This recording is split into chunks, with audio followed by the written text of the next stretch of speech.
running out of money, anything, ayy. Ooh, got the foot on the gas, pedal to the metal when I'm getting to the back, ayy. Got the foot on the gas, pedal to the metal when the lane moving fast, ayy, ayy. Let them all cross. If they hate, then let them hate and make a bigger boss, ayy. This episode is brought to you by SPI Logistics, the premier freight agent logistics firm in North America. For over 40 years, SPI has been diligently building the most successful freight agent network to provide first-class relationships for our shippers, receivers, and carrier partners. We are more than another transportation network. We are a dedicated team of professionals united by one singular purpose, and that is to expedite our agents' success.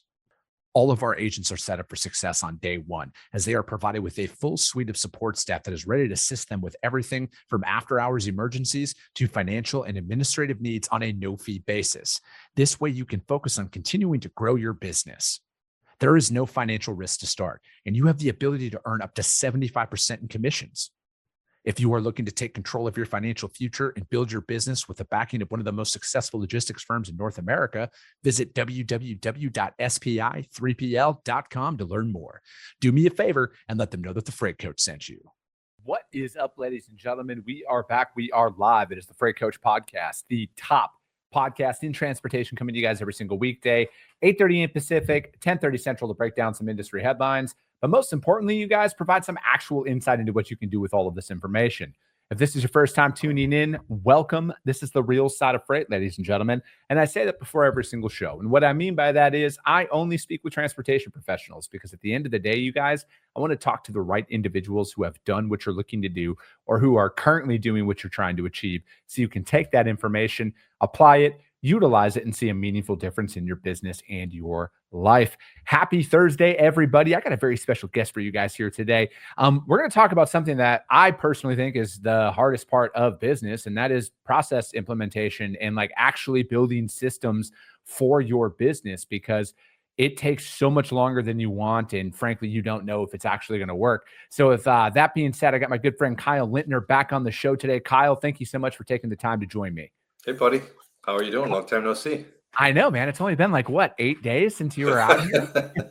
Yeah, too long. Dude, I was going to say, you got that Arizona tan going for you right now, man. I know Chicago's not putting out that kind of weather. It has lingered. It has lasted. I'm thankful. It's because there's actually moisture here, so the tan's lasted instead of fading. Oh, that's awesome, man. I love it. So, dude, what's new in your world, man? How's everything been going? Everything's going well. Thank you. Doing well. Still kicking butt and taking names, but yeah, there we go. Trying to stay not too busy. Got to leave a little bit of room not to work, but otherwise things have been good. How about you?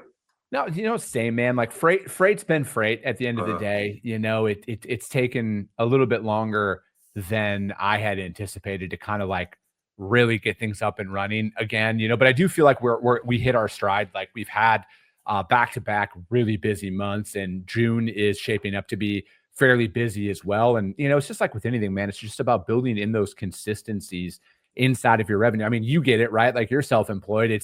That's like, dealing with the ebbs and flows of a lot of that it's challenging, man. And it's really just trying to piece all of that together. That's a really good point. I think often in this industry, a lot of people like to look past the fact that at the end of the day, you need to make money as a business, and whatever is required to make money. You need to cut corners when you need not cut corners. You need to cut costs when you need to cut costs. We don't ever cut corners here. Yeah. And that it's that last part, I think that's overlooked, is the cutting of the cost, because we always hear people complain about rates. Everything's always about rates. Rates are easy for everyone to talk about and digest. I get it. But rates are where they're at for a reason, and rates are going to stay there for a reason. And that reason is cutting costs. The people who pay for the ship bills want their costs to be lower, and it's the responsibility of everybody else, broker and carrier, to cut their costs to make those rates fit for them. Yeah. One thing I think is kind of like alarming, in my opinion, is how nobody is like even discussing like, what if things don't change? It's like we're so hung up on, when is it going to get changed? When is it going to change? When are rates going to increase? When is this going to happen? When is this going to happen? What if it doesn't? Right? Like, and that's just kind of the way that I have approached this now, at least for the last 6 months. Cause I'm like, if there has been no real signs, and when I say real, I mean 60 days of actual change, not, oh, hey, look, it was Blitz week. Is everything back? It reports this. And It's, everybody's so short term with that. There has been nothing that I have seen, and there is still currently nothing that I am seeing that would point that things are going to change for the foreseeable future. Like maybe not even until this time of next year. I don't think rates change, period. I think this is it. Give or take minor fluctuations.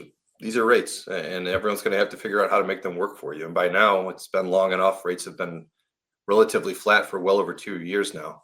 You should be able to know how to run your business based off today's rates. And if you can't, then you probably shouldn't be in business. But I think if anyone is having a hard time understanding how they could decrease their costs and how to increase some efficiencies, the cat is out of the bag now with the easiest way to do all of that stuff. I hate the term saying AI. Really, AI just means automation. But there are so many things that can be done at a company now that can be automated. And when things are automated, the costs decrease. Mm-hmm. And if you're not automating things that can be automated at your organization, your costs are going to remain elevated, and then you're non-competitive with everyone else that is in the industry. And if you are non-competitive, you lose out.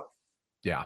No, I mean, you're right. You have to find, how do you scrape and claw to reduce your overhead in any way you possibly can to increase your profitability, right? Like you have to do that. You have to look at it. But like, dude, that's just being in business in general, right? Like you have to keep your costs down. You cannot inflate your costs, and you have to manage your cash flow properly.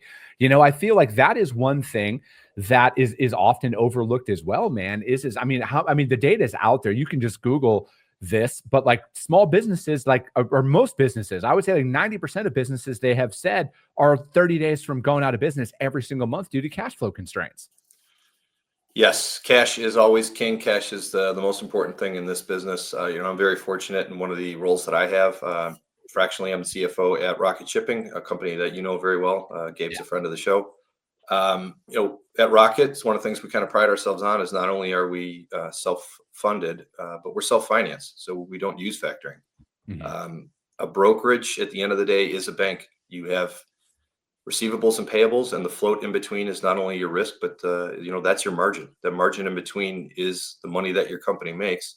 And anywhere that you're leaking margin, which would be giving it to a factoring company to handle not just invoices, but payment flow, you're giving away free money. You're giving away money that your company earned. So the ability for us to keep some of that in-house not only improves our profitability, but honestly, at the end of the day, if we are running more profitable than our competitors, we can offer a lower rate than our competitors. And at the end of the day, that's all we're trying to do is be the best that we can for our customers. It's not just service.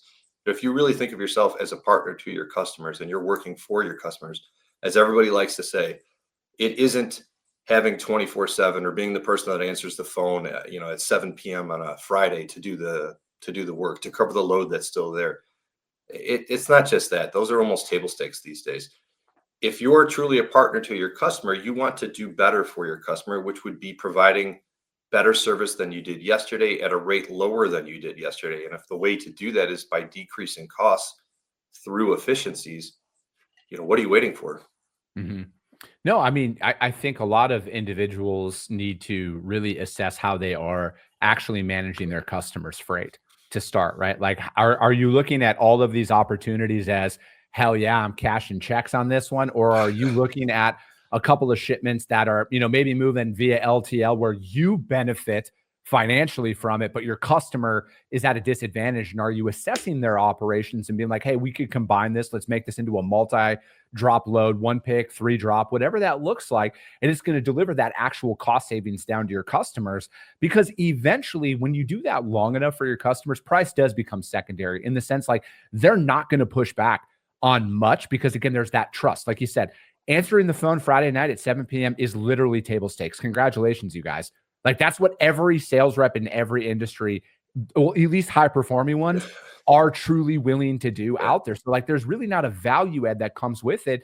It's how are you going to uncover cost savings for your customers? Because at the end of the day, you guys, they have to make money as well. And when you look at everything that's going on, and I just saw a bunch of posts about this, over the last 24 hours now with everything that was just announced with China and tariffs and everything, and what that means for small businesses and stuff. So it's like most manufacturers, suppliers, whatever term you want to put in front of them, depending on where they source their raw materials in the supply chain, are going to look at it now as how, because like they have to try and say, how do we not pass this cost on to their customers, right? Because ultimately, and they're going to look and see, where can we shave a couple of pennies to not have to pass it along to the end user? Because if you look at everything right now, you look at credit card debt's at an all-time high. The last time I checked in this country, people don't have a ton of discretionary income right now. And they will bring that in. If this thing costs $1.50 at the shelf, but this costs $1.35, where's their money going to go? And that is a very real thing, which a lot of Americans are dealing with right now. Yes, and yes.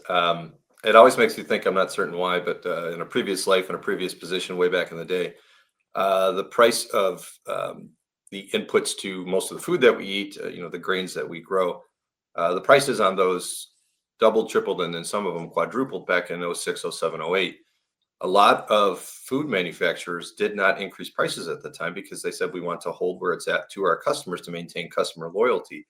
Obviously, at some point, they had to allow prices to catch up then. But the same thing goes on now with tariffs. Like you said, if I'm importing something, I don't necessarily want to transfer that tariff over to my customer, or maybe just a portion of it, because I don't want to pass along the price increase. I have this customer, let me try and keep them.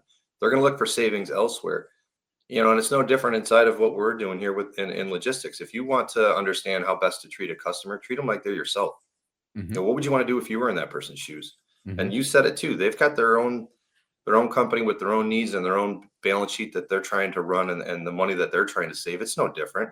Now, the person that you're talking to on that other line, or the person on the other side of that email, they're responsible for a P&L just like you. And they don't want to go back to their boss and say, yeah, prices went up, nothing I can do about it. It's much better if they can go back to the boss and say, remember that provider that we're using? They actually lowered their rate, or they kept the rate the same while everybody else was going up, and our service levels have remained the same. Now you got a customer for life. Yeah, no, I'm right there with you. And that's why it's like, for me, I'm always looking at my internal processes. I'm like, hey, how can we just shave a couple of seconds off our response time? How do we just become and perform at a higher level? Mm-hmm. And then again, how do we keep our expenses at an all-time low? Because that is what is going to sustain like this, right? Like, if you're out there and say you're using a third-party warehousing service to, store your product at for regional distribution and everything else, and that, warehouse A has no debt or minimal debt, and they can offer, say, $25 a pallet space. I'm making numbers up here, right here, you guys. But then again, there's this other one out there that is at $40 a pallet space because they have debt. They have a bunch of, inflated whatever you want to put out there, more times than not. And then again, everybody's good, right? Like, for the most part, everybody's service is good. Everybody's communication is good. We're all kind of at an equal playing field at the end of the day. That is going to be the deciding factor on who people work with out there. And more companies are going to continue to invest into automation. They're going to continue to be like, how can we improve our internal processes to shave response time, do anything to stand out in the crowd? It's like, it's extremely competitive in every industry. I don't know why people in transportation think we're special snowflakes, and like, this shouldn't come down to our industry and affect our day to day. Yeah, I don't have the answer for that last question. But when people always ask this stuff, at first they say, this sounds great. Everything sounds super easy, but it's not easy. And in real life, it's hard to put it in practice. And I disagree with that, because then the follow-up is, okay, fine. Well, how do you do it? And I think it's kind of simple. What do you do in your everyday life? I'm sure at some point in your life, for everyone that's listening to this, there was a time when money was tight.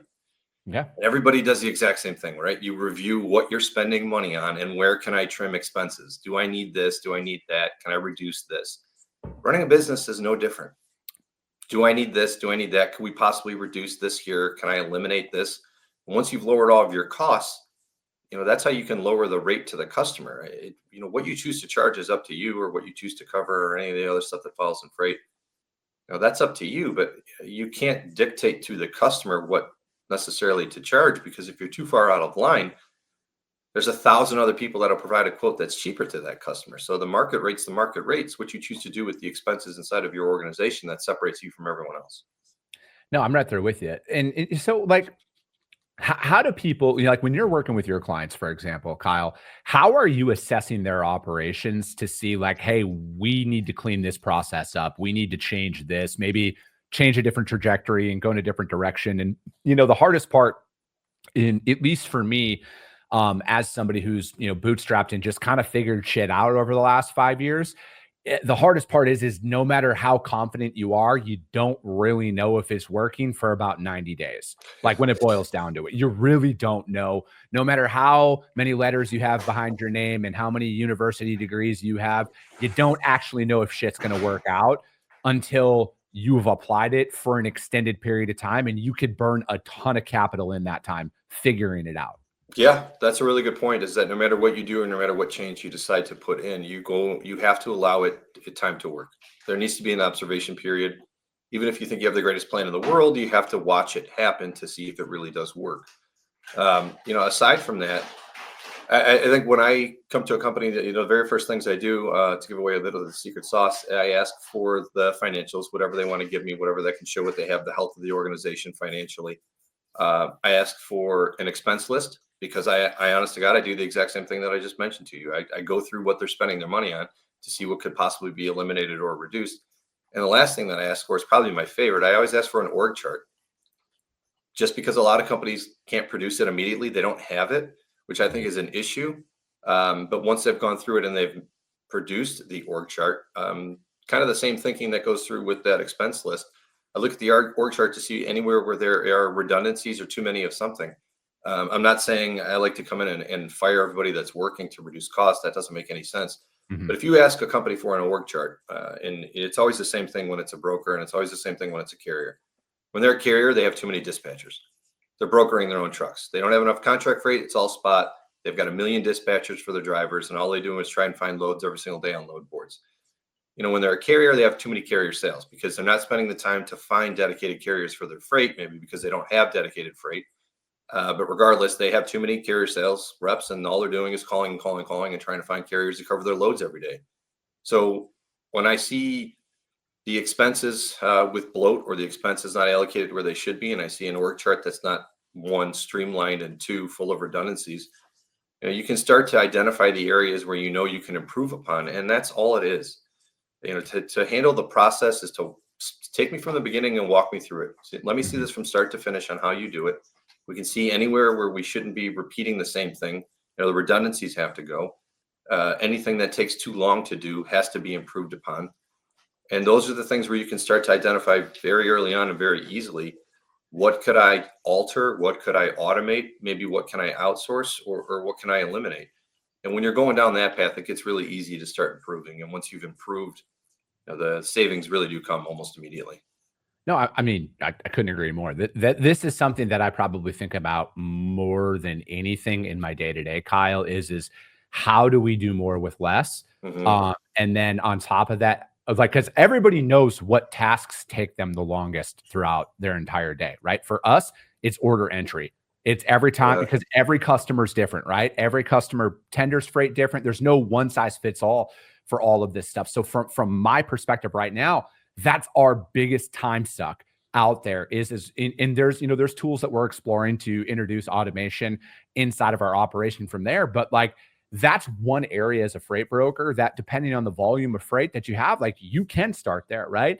And then, with there's other automation tools, and then, the back office support, for example, with factoring, depending on the size of your organization, it's a great opportunity to go in there and then have somebody do it. Yes, you're paying a fee for it, but again, that is just tasks off of your plate as a business owner, instead of you going through 100 invoices a day or whatever that looks like, signing off on stuff. You can look to outsource some of those tasks internally inside of your operation to free up more of your time, so you can focus on improving your cash flow, revenue generating activities, because sales always cures everything.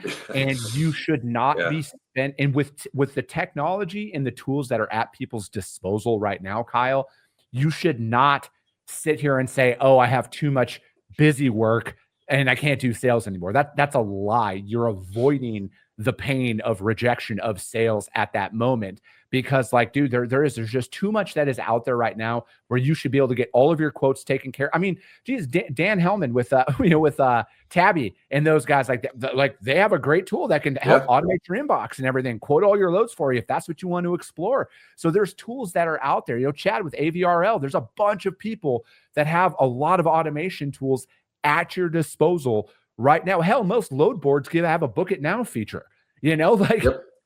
there's a lot of stuff at your disposal where you can focus on revenue generating activities. You're not busy. All right. You're bogging yourself with busy work because for whatever reason, I'm even more convinced of this, Kyle, the more people that I interview for this show, 95% of my day will be automated at some point. When we have the capital to disperse in that direction, 95% of our day is going to be automated. So the 5% that can't will consume 95% of our time. And Yeah. that's developing relationships, carrier relationship, customer relationships.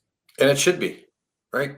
Why, Yeah. if you can free up time in your day, why would you not? How could you not? I think everybody at any organization, no matter how big they are, your role is to increase margin, everything that you do. So you can either increase the revenue by being a sales rep and go get new business. You can improve the efficiencies of the organization, which frees up more time, which allows you to go get more revenue. So that is a margin creating role. Or you can do things that optimize the efficiencies of the organization. Same thing. It increases the margin of the company. I think anything that can be automated in an organization now has to be automated. We talk now at table stakes of people that answer at 7 p.m. or, track and trace, all of these things that 5 years ago were groundbreaking now that are table stakes. In a year or two from now, if you're an organization that has not automated back office tasks or some of the redundancies and just like you mentioned it, quoting, building a load, you're left in the dust.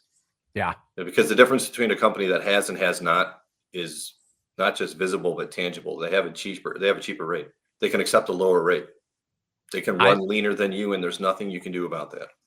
No, I agree, man. I think that there's going to be two camps of individuals here in the next probably 3 to 5 years. And it's the businesses that fail are going to be the ones that don't adopt automation at all. And there's going to be a large majority of them. And then there's going to be the businesses that fail that had too much automation because they're like, oh, hey, we can just fire everybody and we can just automate everything. And again, this isn't transportation specific. This is like across the board. Yeah. I truly feel that way.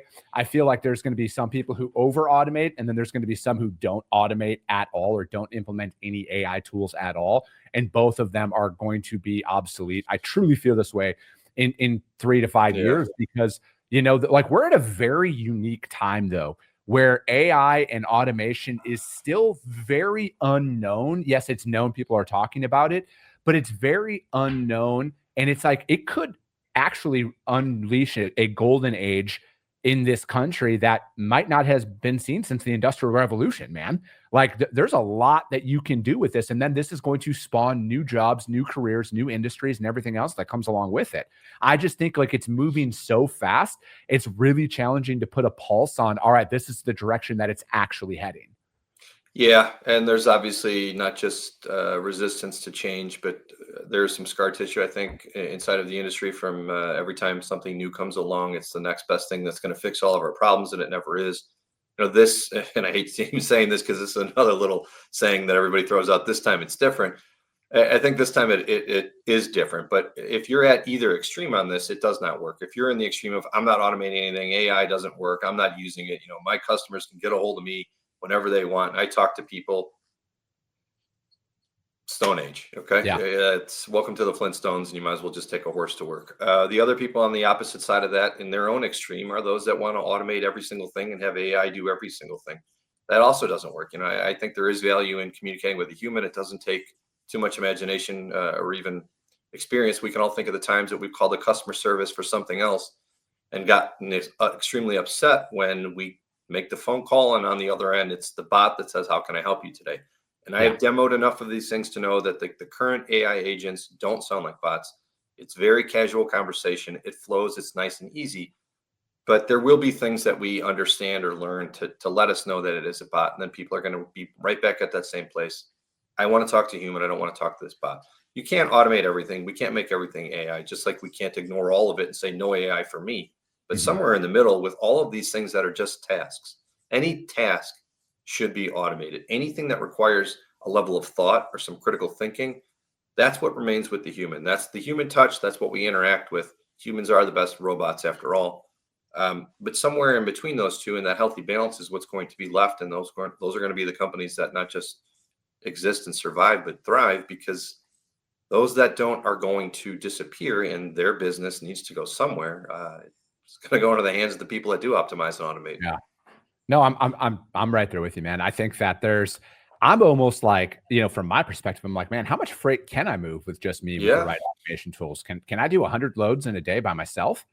Like, can I do 200 loads, 300 loads? I don't know, man. I truly don't. But I feel like with the rapid pace that things are progressing, there's a lot of opportunities that are going to come about like that, right? And I feel like there will come a day. I don't know. I forget who posted this out. I don't know if there's going to be a one-person operation doing $1 billion a year in freight. But I bet we get it down to the point where there's about maybe 100 people doing $1 billion a year in freight.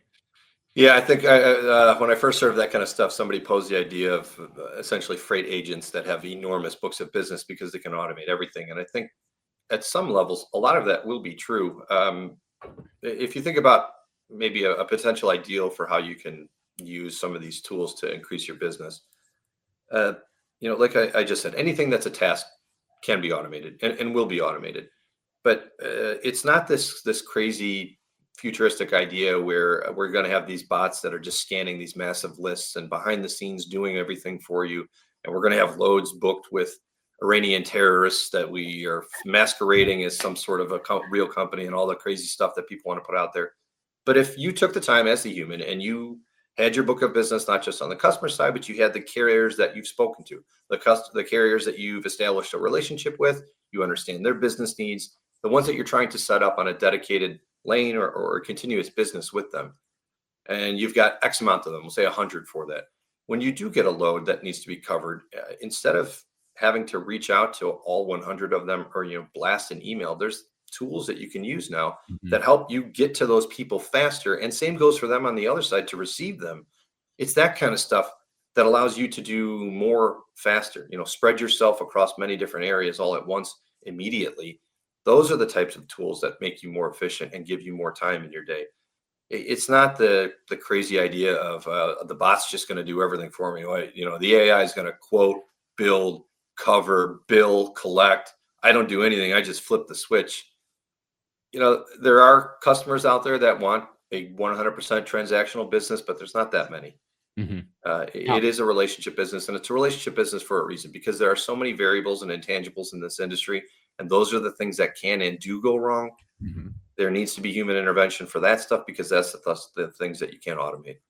No, I mean, from my seat, that is, you're very accurate when you say there's not that many people out there that just view you as a transaction. It's few and far between. It's not the majority, like a lot of people like to kind of make it out there in social media. That means that happened to them one time 10 years ago, and they just fucking gave up. And that's just the way that they perceive the world now. Yeah.